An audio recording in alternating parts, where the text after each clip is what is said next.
Special crime unit पंछारे brown sugar बेपार kingpin बंधाइले ब्राउन सुगर बेपारी जाकिरुल इस्लाम ता निकटर 260 ग्राम ब्राउन सुगर जबत कर special crime unit Murshidabad brown sugar आनी कटक भुवनेश्वर खोर्धा जगतसिंहपुर अंचल में सप्लाई देउथिला।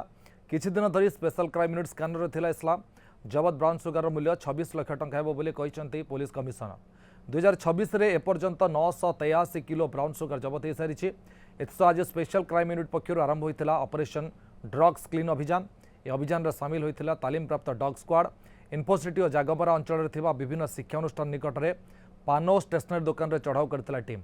इन अधिक सूचना देते आम ब्यूरो चीफ नीरज पट्टनायक।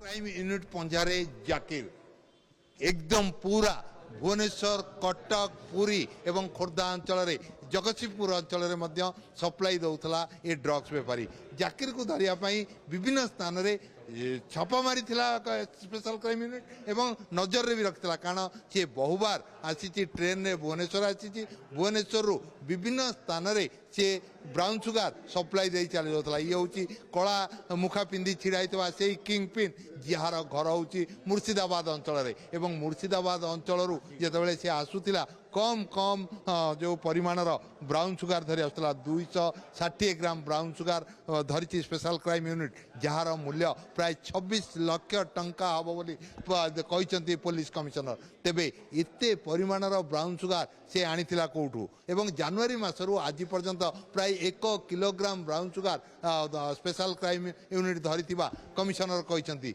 एवं जाकिर विरुद्ध रे जो अभियोग थिला जे से भुवनेश्वर एवं पाखापाखि अंचल में जो ब्राउन सुगर आनी सप्लाई दौची ताकू धरियापाई स्पेशल क्राइम यूनिट पूरा जाल बिछाईला। एवं जाल बिछाइबा भितर जितेबाला तार संधान पाइला जे से पुरी आसी एवं पुरी आसी भुवनेश्वर विभिन्न अंचल में ब्राउन सुगर दौची से ताकू धरियापाई स्पेशल क्राइम यूनिट पूरा दम लगे सफलता मिलता स्पेशल क्राइम यूनिट को। एवं ता निकटू जो रही गोटे मोबाइल किसी टंका एवं विशेषकर जो ब्राउन सुगर धरा जाता तार मूल्य 26 लाख टंका हम बोली जितेबाला खबर मिलला से सी आउ क्या ये ब्राउन सुगर दौची कौ अंचल दौची जमतीक खोर्धा भुवनेश्वर पुरी जगतसिंहपुर कटक ये कौ मैंने ब्राउन सुगर ग्रहण कर धरियापाई स्पेशल क्राइम यूनिट तार जो जाल बिछाई।